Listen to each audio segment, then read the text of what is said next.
What's up, Monarch Nation? Welcome back to the world's best and only ODU podcast. As usual, we've got Gary sitting there in front of his sweet flag, and we've got a surprise guest today, Mr. David Asbury. You guys know David probably from ODUmonarchist.com as our football writer.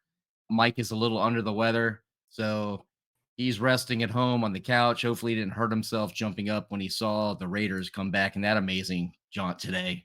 But how you guys doing? I'm doing pretty good. No one could ever replace Mike, but I'll do my best to fill in for him while I can. Yeah, I'm doing all right. Cannot bring myself to rewatch the game from yesterday, but I got like a repeat performance with the Jags today. So my NFL Sunday did not make me feel any better, but hope it brought Mike's spirits up a little bit, knowing he's homesick, but his Raiders got an upset win over the Ravens. So excited to All right, talk about fellas. this game. Let's start talking about the weekend. It started on Friday at Afterglow Brewing, the pep rally. It's the second time we've done this. Um, it was a great time and it's growing, which is super cool. As we've talked about in the past, you've heard Mike and me and Gary talk about the whole idea of that event is for like Old Dominion alumni who are coming into town. They come in Friday night. It gives them some place to go and hang out with fellow Monarchs. That was the idea at the beginning. But an interesting thing that is occurring that I don't think we really thought about is we're seeing other people show up at these events. And it's a cool landing spot for them. So we've got some of the players' parents and families that are coming out. Obviously, the guys, are at the hotel with the team locking in, but it's given them a good opportunity. I know Gary, you've talked with the Barlevs a lot and with Quinn Hennickel's dad a lot. It's really cool to see those folks out there. Um, the other thing, and I'll let you talk about this some, Gary, is we're seeing former players come back. And of course, friends of the show, Jonathan Plisco, and he acted as a Old Dominion football team magnet on Friday night. And we had like the OG offensive line that used to protect for Taylor show up. And man, it was a pretty good time. Yeah, it was a blast over there at Afterglow. The outside space that they have behind it was pretty packed for most of the night, but yeah, I think the highlight there, there were some coaches there too. We'll talk about in a minute, but DJ Morrell was back there, Brian Morrison, Ryan Jensen, that whole offensive line crew, and they came in from pretty far away. I know a couple of them live on the West Coast. I think DJ lives in Connecticut, and Brian's up in Northern Virginia. So it's good to see them back and talk about some of the old days of football and see what they've been up to. But yeah, so former players, parents, and we also had a lot of coaches coming by. I know Tenda McVeigh and Josh, that whole staff was there, and they were there for quite a while, having a good time. We saw Kieran there hanging out with us, and then Andrew Griffiths came in after the field hockey game where we've been watching it on the TVs there. And Afterglow, they had the ODU Sports on for us, so got to talk to him a little bit about the game.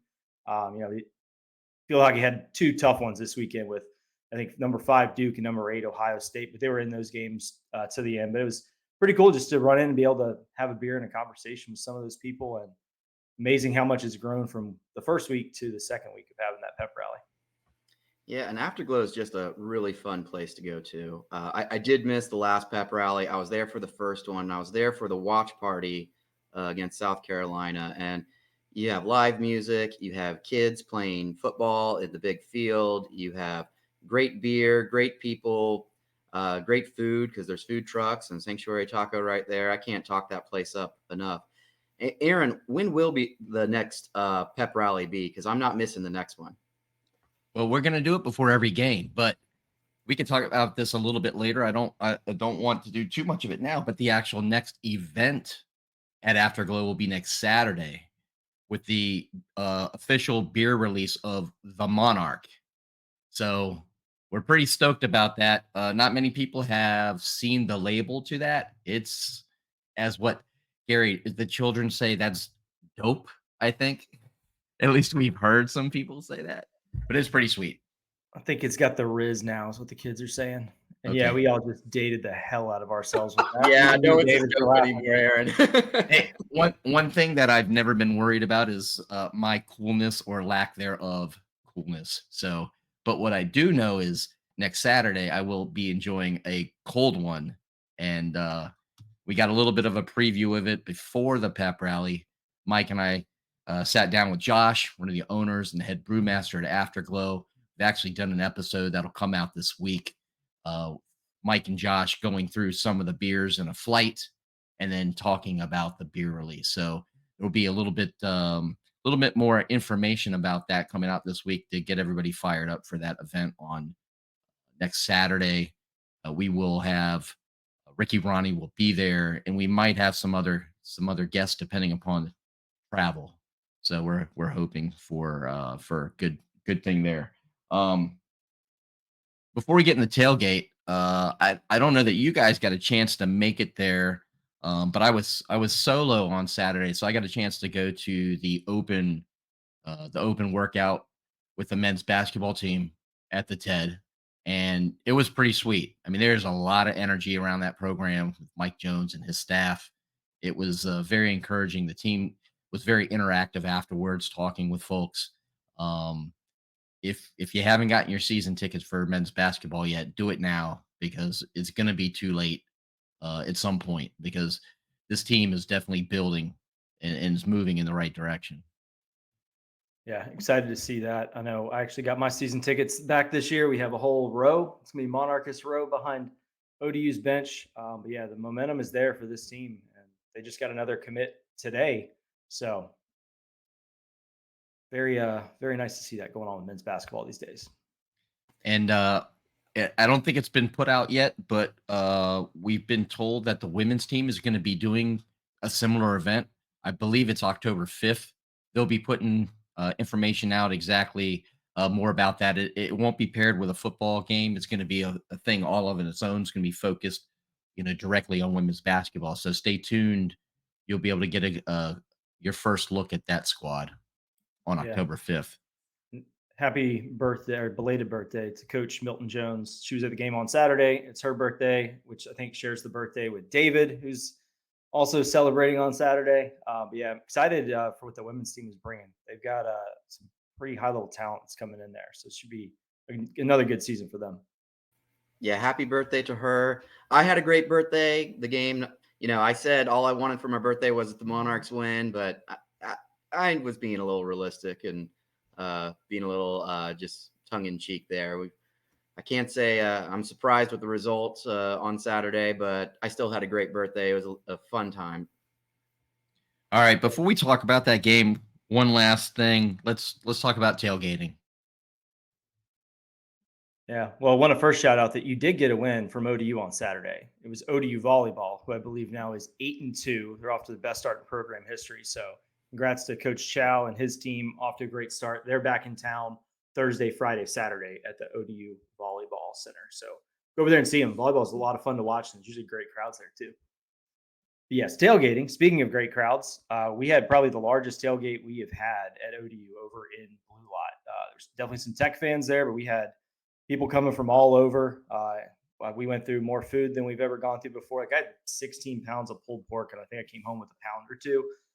Full Jimmy John's catering got raided. We had fried chicken that was gone from Harris Teeter. It was pretty awesome out there. A couple of the pilots who actually have done the F-18 flyovers for us were actually over there at the tailgate for a little bit as well, and got them taken care of. So just a cool tailgate experience this week. The lots are packed. I'm hoping that holds up, but we'll see when we come back in it's like a month till the next time we're back out there. I apologize for the crazy facial expressions that I just had. I've got the men's soccer game up in the corner here in the office, and George Mason just took one off the top of the crossbar, and we're right in front of the net, but keeper came up big. It's still 0-0 with about 10 minutes left in the first half. So if I jump out of my seat or I yell goal or something like that, you guys We forgive me. completely understand. Yeah, Oh, back to the tailgate. The tailgate was packed. A lot of Tech fans, a lot of ODU fans, a lot of friends. Gary, the food was excellent. Everything was so much fun, and yeah, we've never lost a tailgate. Still undefeated. that's right. Well, unfortunately, after the tailgate, um, well, one last thing about tailgate. Just wanted to shout out, thank you to the Dinguses at Jonathan Plisco. They took care of us over their tailgate before we went into the stadium.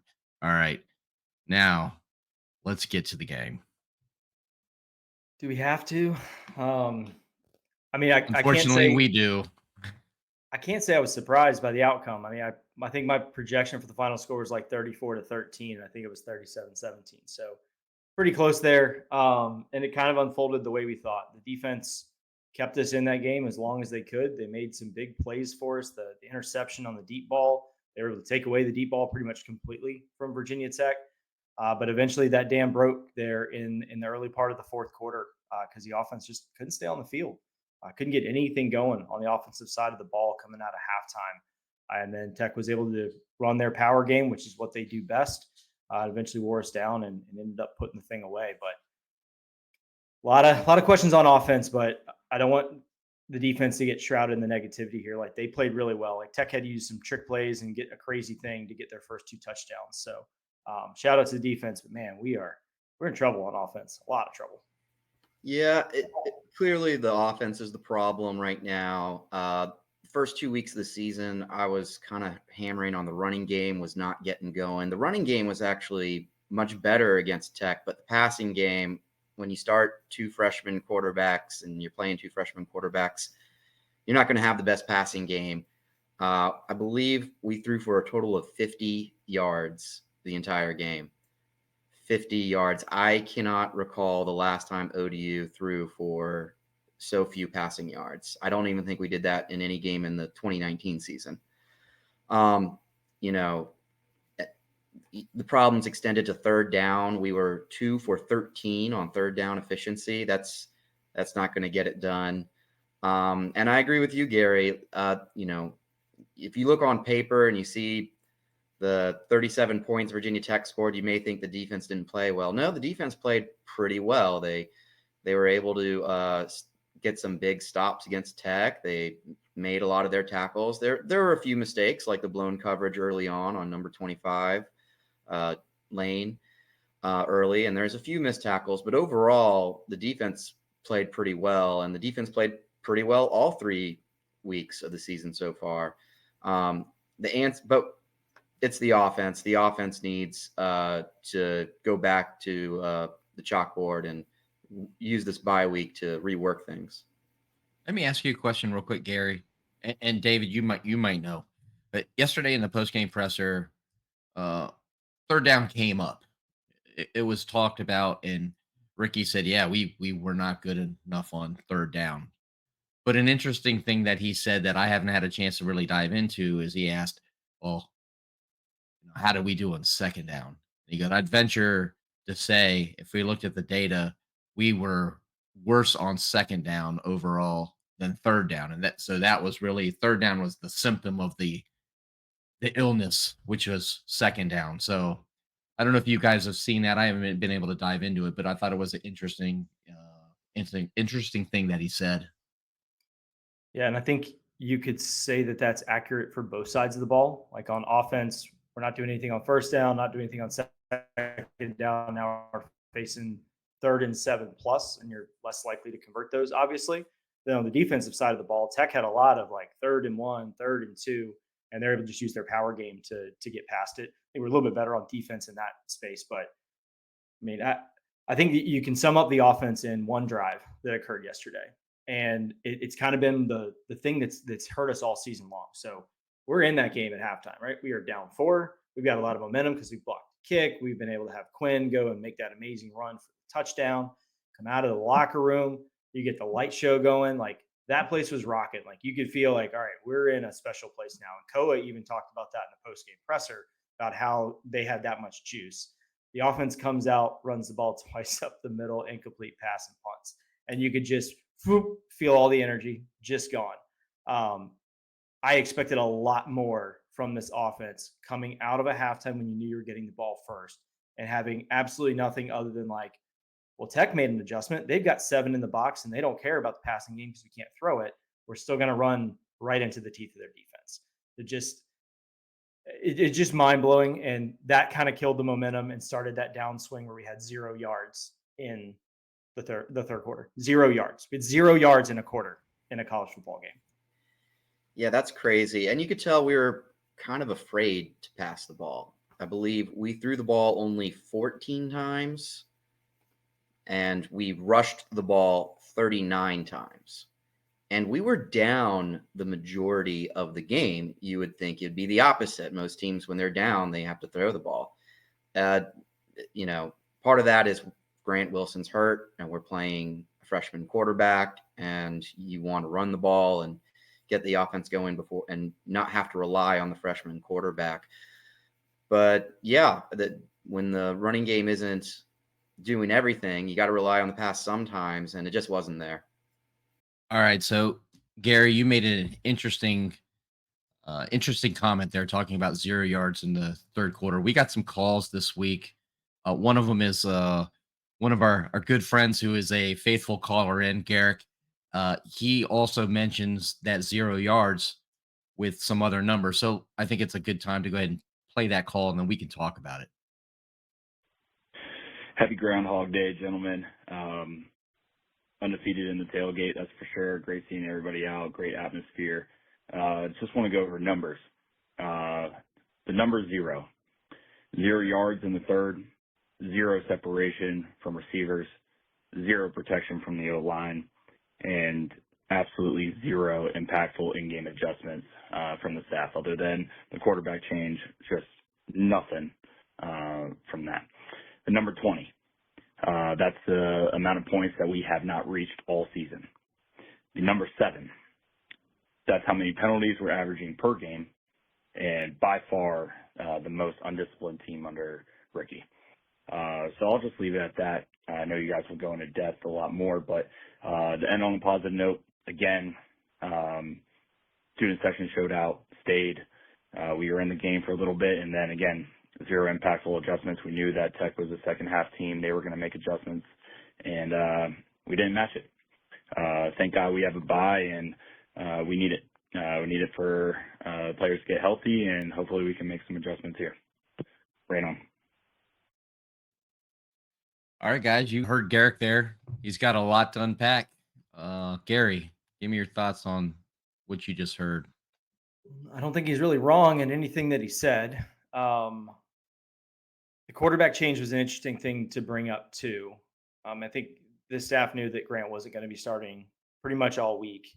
And I think Colton was the guy, and maybe there was a little bit of a plan to rotate Quinn in. That's what Ricky said in the post game anyway.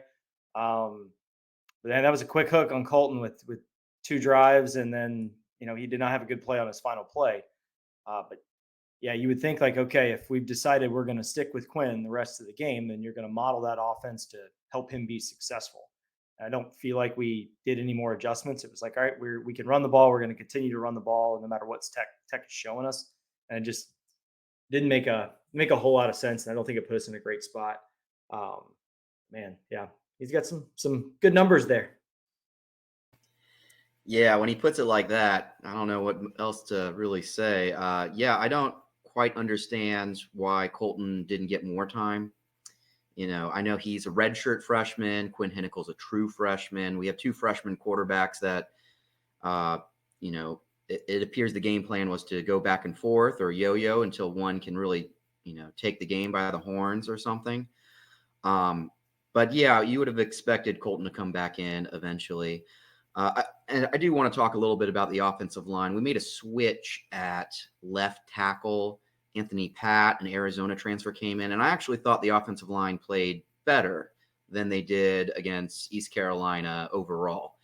There were still a few sacks. I believe there was 4 sacks or whatnot, but a lot of that was actually on the quarterback.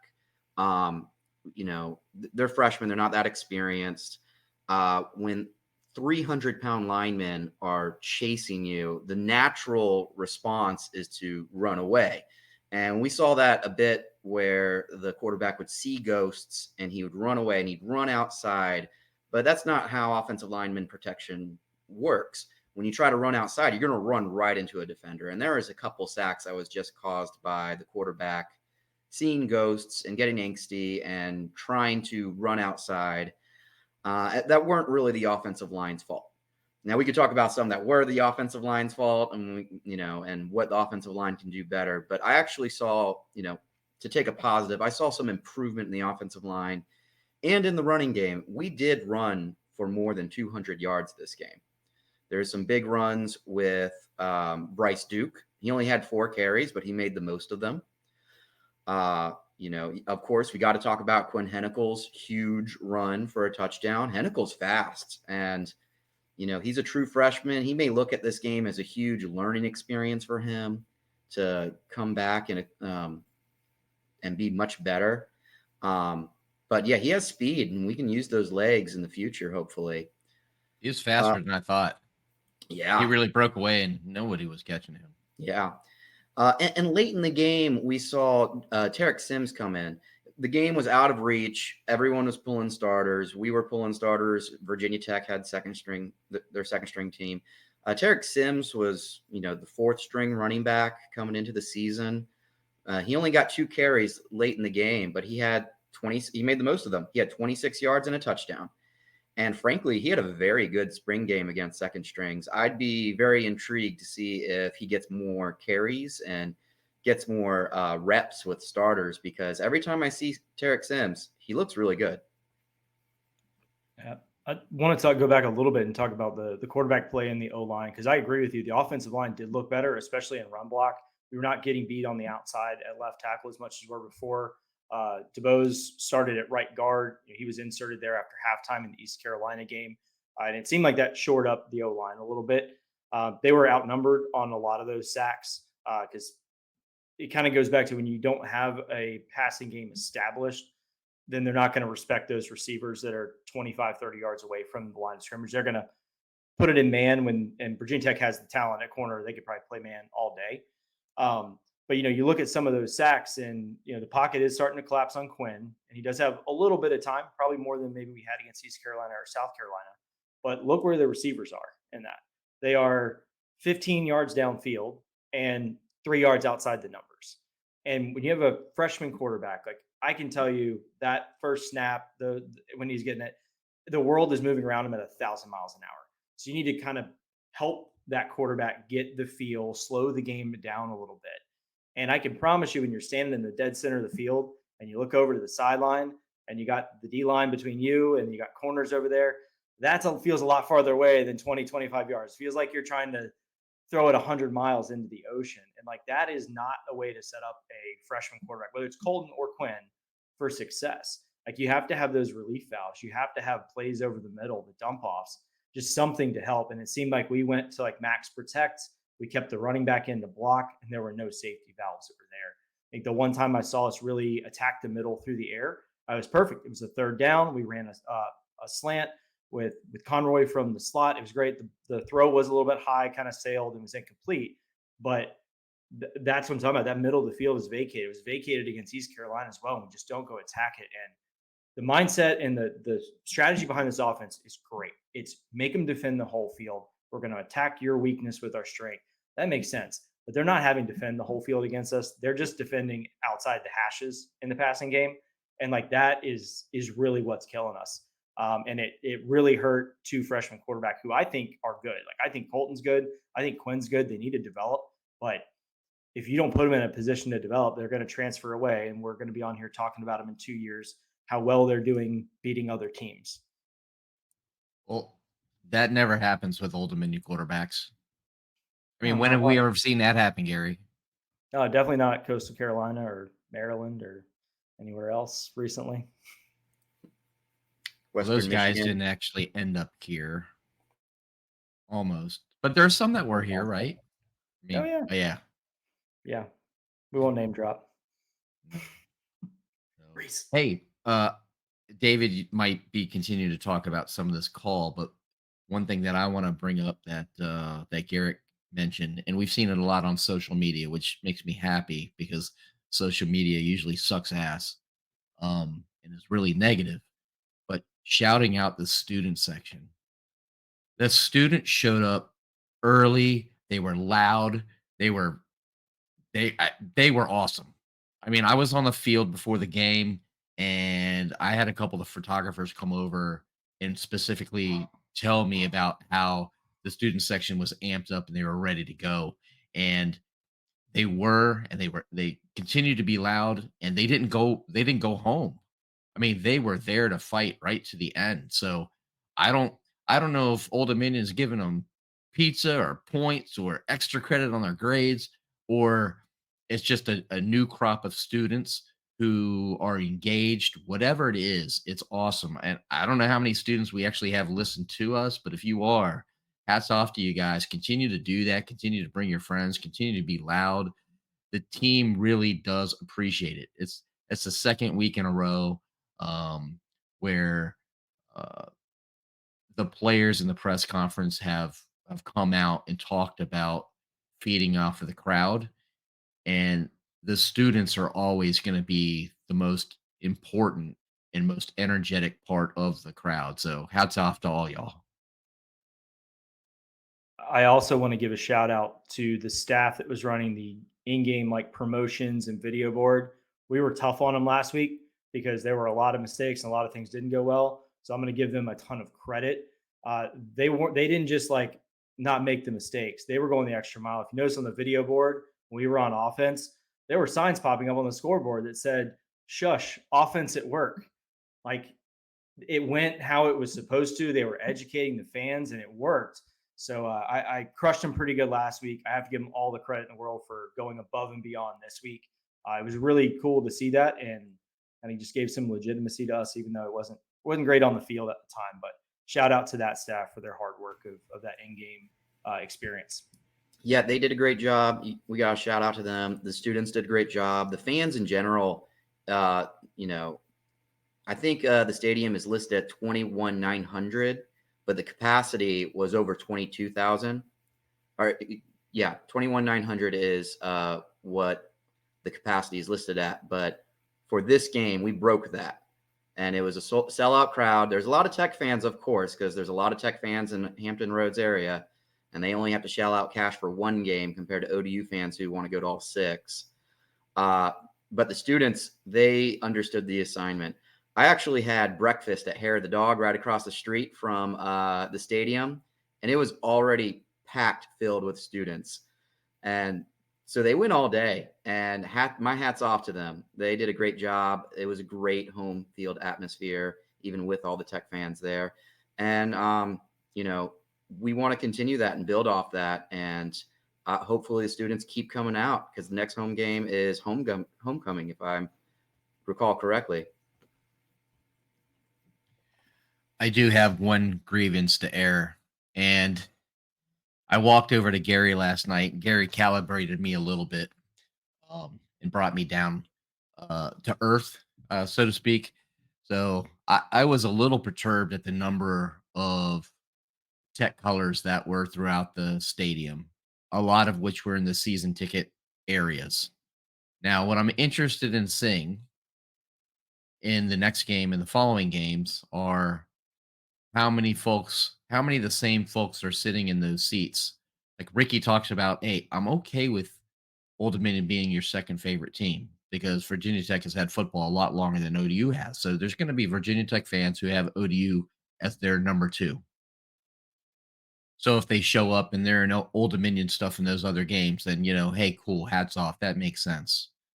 But what appeared to me is we had a lot of season ticket holders who sold their tickets to Virginia Tech people. Just me looking in my section and the section to the right of me. And, you know, I get it that you can get decent money on the secondary market for those seats, but that that's that's really disheartening to me if that's the case. Um, that's just my opinion. I'll leave it at that. Well, we'll find out at the Texas State game for homecoming because I do know that a lot of Virginia Tech fans did buy season tickets because that was the only way you could get and guarantee that you were going to have a ticket for that game. So I'd be curious to see. Like I remember 2 years ago we had that, and there were a lot of Virginia Tech fans that then sold their tickets to JMU fans who were coming later in the year. And I imagine the East Carolina probably picked apart that secondary market for week one, and maybe we just didn't notice. Um, Also, remember, we sell a lot of blocks of tickets to sponsors of ODU. They may get 20 tickets, 40 tickets, 100 tickets. I can promise you, if you work for one of those companies and you're a Tech fan, you're definitely putting your name in the hat in the drawing to get those free tickets. So I think that has something to do with it too. But I choose not to worry about the ODU fans that don't come. You can don't come for whatever reason you want. That's fine. Do what you got to do. But the fans that were there for ODU were all in last night. Like that moment with the light shows going, like that, it felt like a special place, and like we could do more of that. But if you really want to get those ODU fans to get their butts back in seats, you got to fix what's going on in the field, because you're going to have to put that before before you have to worry about fans coming back. That's a Yeah. great point. Winning solves just Everything. about any problem. Took the words out of my mouth. Go ahead. Yeah, I mean, winning solves problems. Winning covers up problems. Um, the last thing I'll say on the whole matter is, like I said before. I mean, I guess all revenue is good revenue, but empty seats, and that's kind of what I'm worried about in the back half of the season. Empty seats is not a good thing for anybody. It's not a good look on television, and we're not on national TV every week, not broadcast. I mean, we're on national TV. We're on ESPN Plus, so it doesn't look good on TV. It doesn't feel good as a fan, and certainly when the team looks up and they see large blocks of empty seats, they just see no one's there. They don't, have the context of, that's a block of seats from XYZ company and they didn't give their tickets out, or no one took their tickets, or it was a Tech fan or a JMU fan that bought a mini plan or a season ticket and they didn't sell their tickets. So those seats are empty for 5 other games. I get it. They've got to sell tickets there, but it's not my opinion, it's not the best look. It definitely doesn't look good. You're 100% right on that. And especially if this season continues on this trend, it's going to become even more and more noticeable as we get into the later games of the season.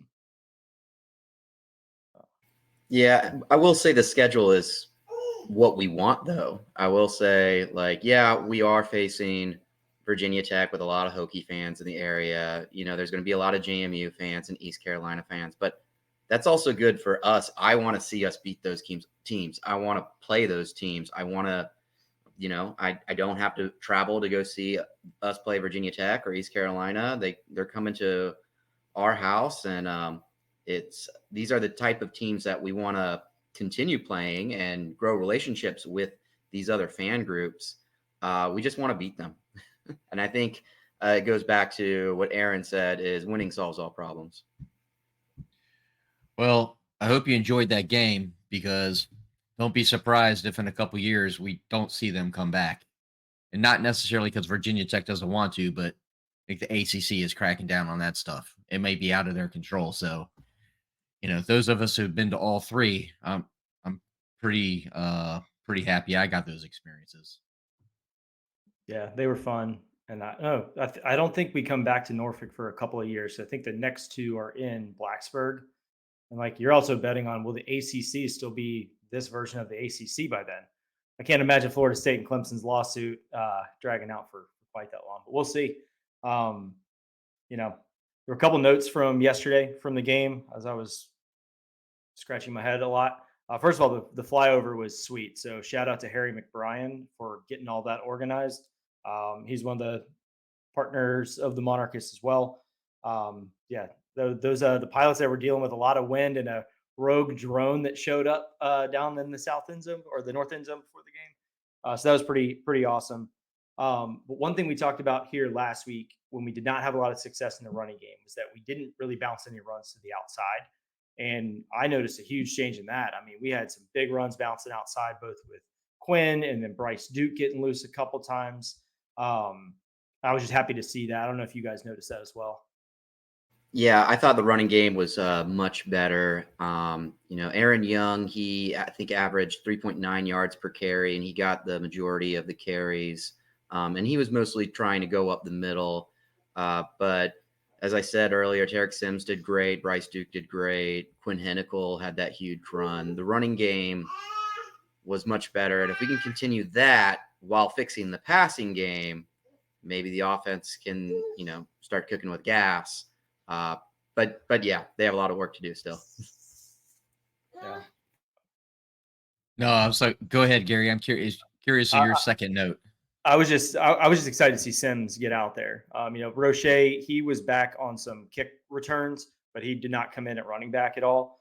But he kind of looked like him. He was elusive. He was fast. He's making quick cuts and good reads. Just kind of thinking of, man, that would have been another one to get some good rotation in. We just didn't have enough plays to really rotate those guys. But Bryce Duke had a hell of a game. He probably wishes he had double the amount of carries against his former school there. Hey, I've been really happy. I wish we used it less because that would mean that we were being more successful on the offensive end. But our punting game has been pretty good. I mean, we haven't, I hate to be as a Commanders fan, like that's been one of the few things that we've been good at the last few years.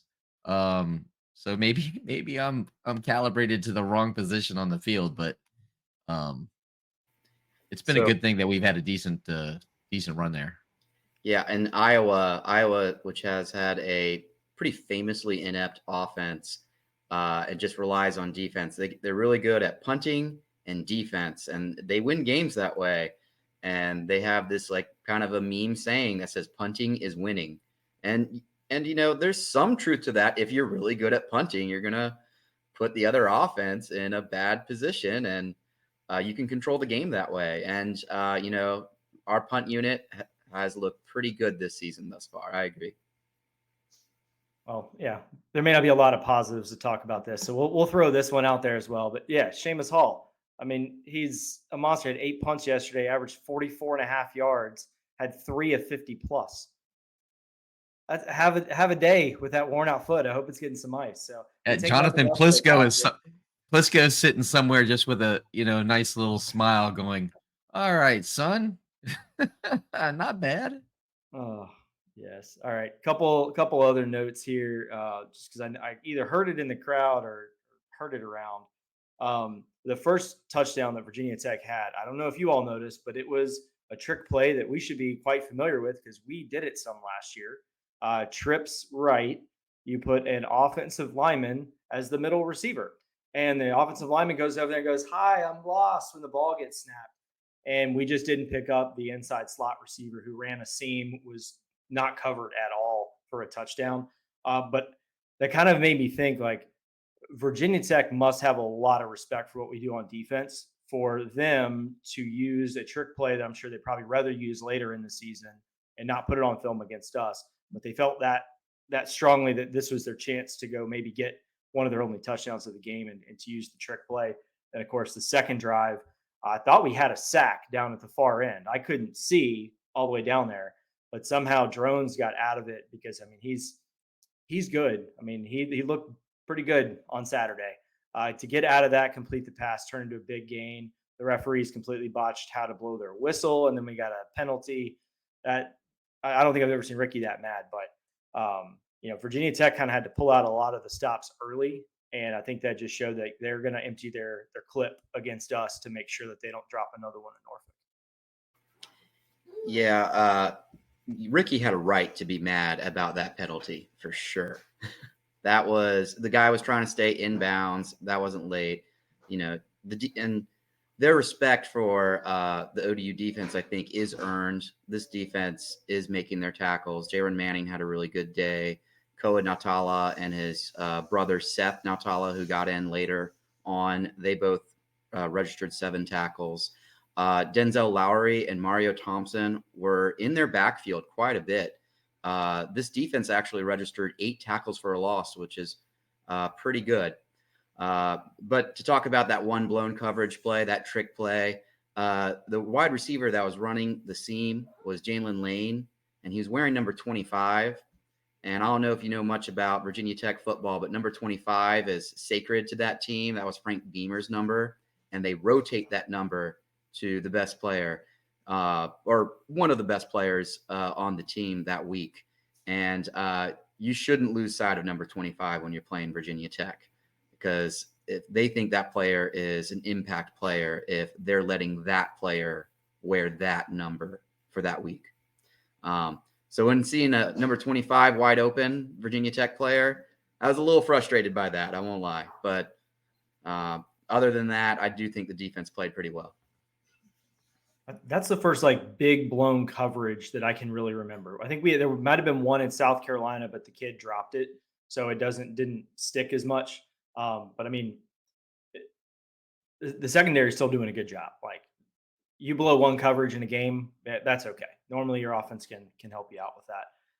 But I think it looked like we only had 3 healthy linebackers for that game. So I knew that Jason was out. I didn't see EJ Green out there, and I could be wrong on EJ, but I don't think I saw him. And then Drummer was actually in a neck brace on the sideline. So we definitely needed a lot of guys to step up in tackling, and you're going up against an offense that's running a lot of power in the second half. And we only have 3 linebackers and 3 down linemen. You got to get up and get physical.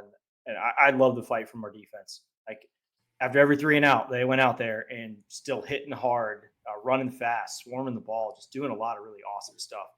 They just, eventually wear down. The dam breaks, and when the dam broke, it fully broke, and that was the ball game. Yeah, and the secondary I do think played really well. Got to give a shout out to Angelo Rankin's interception. He made a great play on the ball in the end zone to flip the field. They were playing Mr. Brightside when that interception happened, so it made me, gave me a little bit of joy in a game that I thought maybe we can get back into, but ultimately not. But I agree with you. The dam just eventually broke. You can't go against a Virginia Tech offense like that and expect it not to, especially when them on the ground. We held them to under 200 yards passing, but Kyron Drones, he's a dual threat quarterback. He can throw, he can run, and he's a good runner. And between them and their 2 good running backs, they were able to run the ball pretty well through once that dam broke towards the end of the game. Facial Tootin is a monster of a running back. Like Absolute monster. He went down with an injury a little bit, but he ended up coming back, and it seemed like he's okay. But man, I mean, he just tough. They just give him the ball, and it takes 3-4 guys to drag him down. I mean, it's a hell of a running back that they have up there. Their defense played really well too. Like I know we're talking about how inept our offense was, and that's true, but it's also true that Virginia Tech's defense is really good. That's without a doubt the strength of their team. So it was tough, but Aaron, you were in the post-game press conference. I watched it on the OD Monarchist YouTube channel earlier today, and just heard some interesting things. And then maybe you can share some light on the vibes that you felt being in there in person. But Yeah. second game in a row that Ricky has kind of hinted at confidence, player confidence, and faith in the offensive system. That's the second time I've kind of heard that. Ricky didn't say offensive system, just said faith, but you can put 2 and 2 together there. That's a little bit concerning to me that it sounds like guys aren't buying in because we're not seeing results right now. Was that kind of your feel listening to that in there, Aaron? It was hard. It was hard to tell um, whether he was talking more in general with regards to confidence. We've played 3 very good teams. We played a SEC team at South Carolina. We played an ACC team, a very highly touted one in Virginia Tech, and then a team that almost always is good in East Carolina. So I wasn't sure if he was talking about confidence in that, hey, you can compete with any of these teams. Take the jersey off of them, the mystique of them being in a Power Four conference or whatever. Um, or it was more specific to the offense. If it is the offense, that's a significant concern because you got to fix that somehow. And there's only 2 ways to fix it. It either becomes successful or it changes. And I don't really know. I'm not sure. Sometimes when you're sitting in there, you're trying to absorb it and you're seeing what's going on and read body language, but uh, I'm not really sure which way that I think he was going with it. Yeah, I'm not sure either. I'll tell you from just being a fan, looking out on the field, I don't think that the defense lacks 1 inch of confidence in anything that they do. And whether that's coaching, getting them fired up and pumped and knowing like, all right, we got to go back out there. We got to do our job. That's what we hear from Jason Henderson, right? Like, doesn't matter how long we're on the field, we're going to go out there and do our job. On offense, you can kind of see a little bit of the lack of confidence, and you can kind of see it when they come off the field. And I just worry that, if we don't make the changes to what we do offensively in a schematic way, and we get to 0-4, 0-5, help us if we get to 0-6, you're going to see some ugly stuff, and it's going to be an ugly season. So I'm hoping that with this bye week, they just reset. And Coach Ronnie talked about that in the postgame presser too, of like really taking this bye week to reevaluate things and how do we actually put our players in the best position to win. So we could look totally different coming out against Bowling Green in a couple weeks. I hope we do, whether that is we're doing the same thing and we're finally getting a result, or we have finally changed what we can do schematically to have the players that we have now be successful on the field. Either way, it's got to improve, and the bye week is coming at a great time to try to get that done. Yeah, the bye week honestly couldn't have come at a better time. We just, as Aaron said earlier, we faced 3 really good teams. SEC team on their own turf, and a good ACC team. Virginia Tech is supposed to be really good this year. They do have really high expectations for themselves. I don't think they're going to win the ACC, but their fans have that expectation, and they should be pretty good. They may get close. They'll probably go to a bowl game. And East Carolina is rebuilt. I know they went 2-10 last year, and some ODU fans are really down that we lost to a team that went 2-10 last year. But East Carolina, they got a lot of good players, and they went toe-to-toe with App State this past weekend. So we went through a gauntlet. We're banged up. We have injuries. The offense needs a lot of work. The bye week couldn't come at a better time, and we got to use this bye week to reset, get healthy, try to get some of those players who have lingering injuries back on the field, and work on the things that haven't worked so far, and spend a little extra time on that. And we hope, and it's certainly possible, that they're refreshed and they're recharged when they go to Bowling Green State in 2 weeks. Yeah, and you're right about the bye week coming at a good time for sure, because if you don't fix it now, by the time you get to your next bye week, it won't matter, because we've got 6 in a row coming off of this bye week. First 3 are on the road. We almost need to look at Bowling Green as it has to be a get right game. Like, that's when the shit's got to click. Build the confidence in this team, get right, and then we're going to Coastal, who's 3-0, and we're going to Georgia State, who, guess what, upset Vanderbilt on Saturday. Believe it or not, the Vandy triple option and Diego Pavia finally met its match down there in Atlanta. And while I'm excited for Georgia State, I'm a little bit more scared about the fact they already have travel and hotel booked for that game. So should be fun. Yeah, and then we have a very tough, challenging homecoming opponent with Texas State. Texas State played Arizona State this past week, and it on Thursday Night Football, and they went toe-to-toe with Arizona State, and they were winning at some points, going back and forth. And frankly, if they didn't throw an interception and a late interception and late fumble, they probably would have beat Arizona State. They're going to be a very tough homecoming game for us as well. And then right after that, we have a short week with Thursday Night Football. We'll be hosting Thursday Night Football on ESPN2 with Georgia Southern. And they look like they have a better quarterback. Their quarterback looks better than last year's. So it'll be a really good matchup. Yes. Well, talking about some other Sunbelt teams, there's one Sunbelt team that we don't play this year, but we actually heard from them this weekend. And this has been a very depressing episode because we've had 3 games that I think we're all frustrated with, and we're probably a little punch drunk from 3 straight road tripping and tailgating weekends.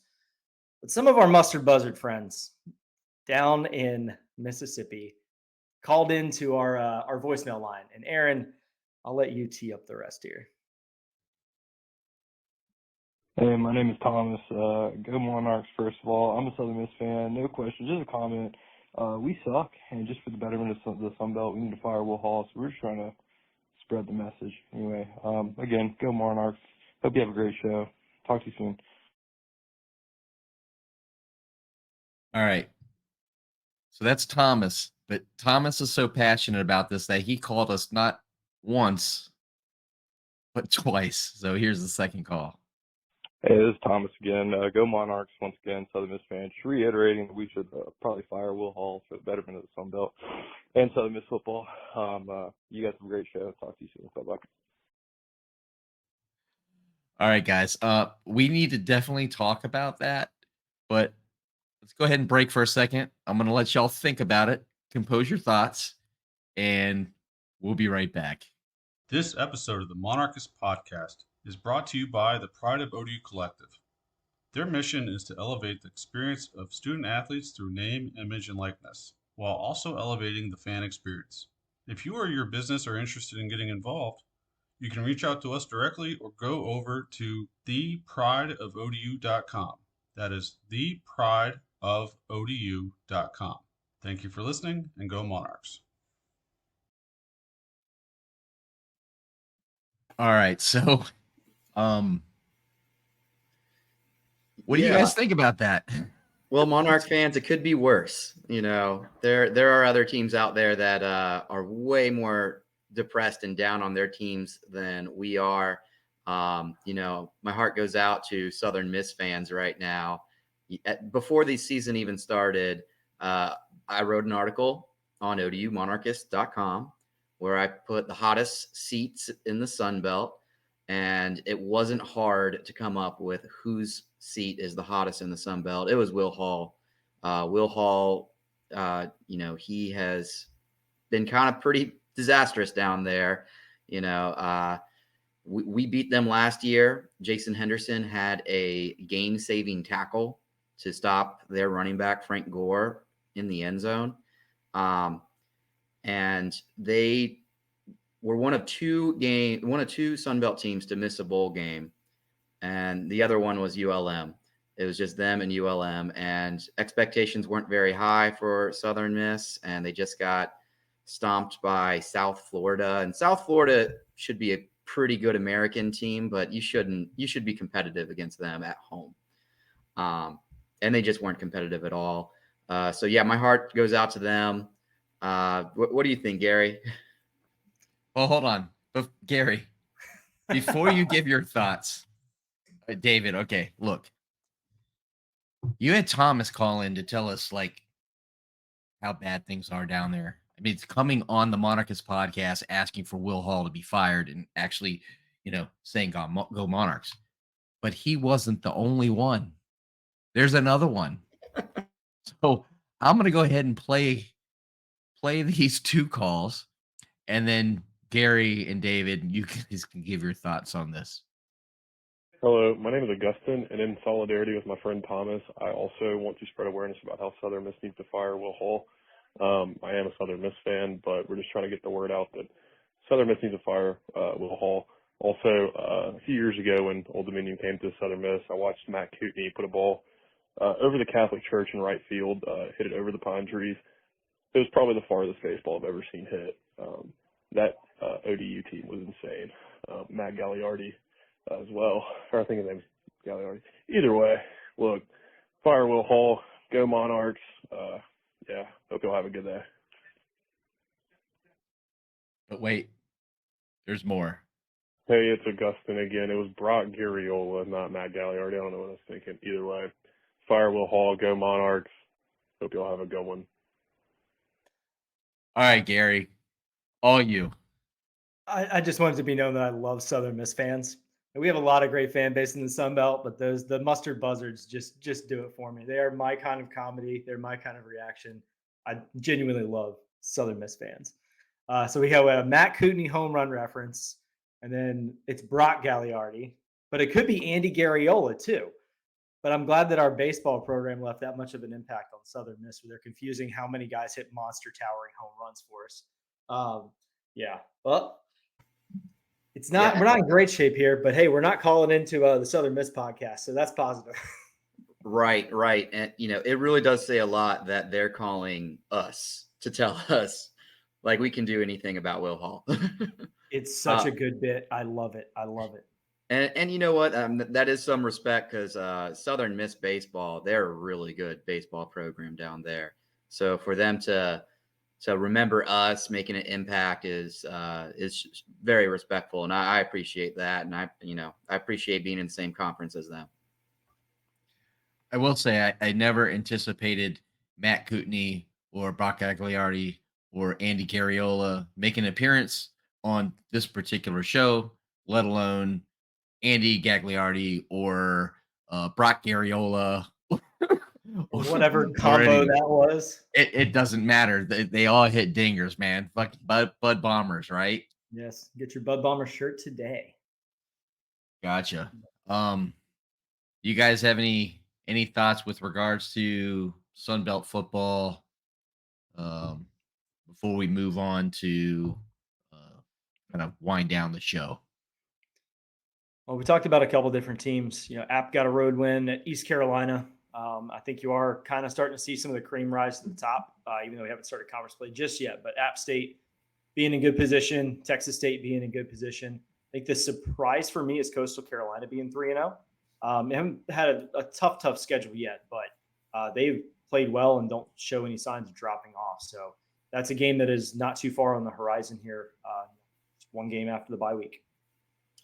Yeah, Coastal Carolina has played really well the first 3 weeks. Their competition may be a little questionable, but they play Virginia this week, and that's going to be a very good measuring stick for them. Virginia opened as a 5-point favorite at Coastal Carolina.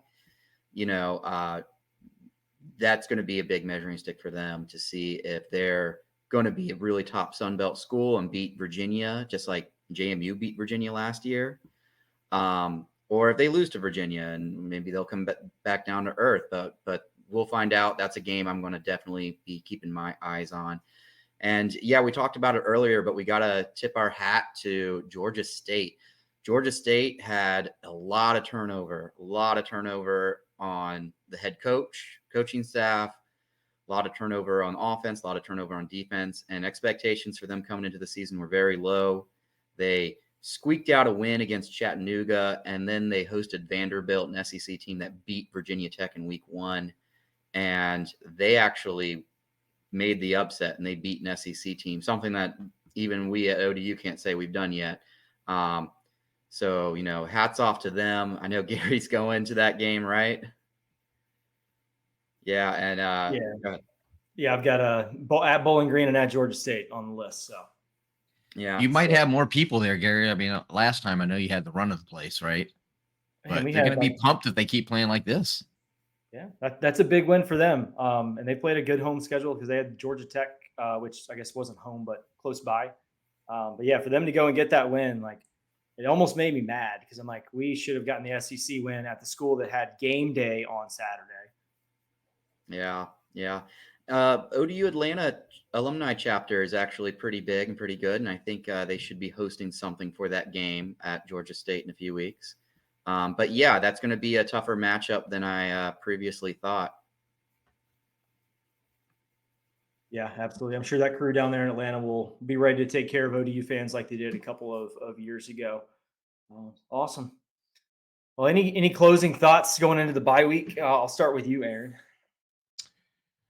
Well, we don't have a bye week because we've got that event at Afterglow. So I would tell all the fans where the team is on a bye, but beer never stops. So come out to Afterglow Saturday night. We'll be putting out more information and kind of promoting it on all of our social media channels. It'll be a good opportunity to come out and get some of that. Take some. Hopefully, we sell them out. It's got a really cool label. I don't know if it's just going to be on tap or if they're going to have cans yet, but I look forward to turning it into our tailgating beer of choice. So that'll be a cool event that hopefully everybody will come out to. I have a reason for everyone to cut out of work early on Friday, even though we don't have football. Field hockey is hosting Liberty on Friday at 3 over at LR Hill. No love lost there. It's a conference game for field hockey, and it's an important one. It's usually it's either us or Liberty winning winning the Big East for field hockey. They could use your support. So if you need an excuse to cut out of work at 2, get over to LR Hill. Definitely go do that. Support that team. They're going to be really good. It's going to be a great game, a good atmosphere. So if you need your fix this weekend, head on over to LR Hill on Friday at 3. And Gary, I know you're following the squad closely. They just played Duke and Ohio State, both in the top 10, right? I mean, I think one number 6 and know with the other one, but they battled them tough. They lost one 2-0 and they lost the other one 2-1. I mean, this is a good squad. Yeah, and Friday they had Duke, who I believe is now up to number 5. And it was a 1-0 for most of the way. Duke got a penalty stroke and converted to make it 2-0. But ODU had a lot of momentum to try to go down and tie that game up. And then with Ohio State, who's I think 8th right now in the country, it was a 2-1 game. So clearly they can play with some of the best competition that's in the country. They I think purposely scheduled these tough games in this span of 3 games to get them ready for it. But they're a fun team to watch. They're full of personality over there, just like we talk about on the baseball podcast, the Hudson Homers. How you get to know them a little bit, and they're a lot of fun. But definitely worthy of your support. They're starting a pretty tough campaign going into Big East play, but they made the tournament last year. Beating Liberty goes a long way into making sure that they can go do that again. Yeah, and we will release a whole lot more on the upcoming game with Bowling Green in two weeks. But if you want to check out that squad out, I believe they are playing at Texas A&M this week, so they might get beat up playing an SEC team this week before they have to host us in 2 weeks. So that would be a great game to watch at the beer release party. That sounds like a plan. Gary mentioned it earlier, but the basketball squad did get a new commit today. Mike Langston's got an article on ODUmonarchist.com with regards to Zach Wiggins' commitment, a little bit about him and some highlights there. So check out Mike's article over at ODUmonarchist.com. You guys got any parting shots? I'll say Matt O'Brien, who covers men's and women's soccer for us, will have some content up this week. I'll have field hockey and volleyball. Trying to keep you in the know, but use the bye week to go check out some of our other programs here. We had some great ones.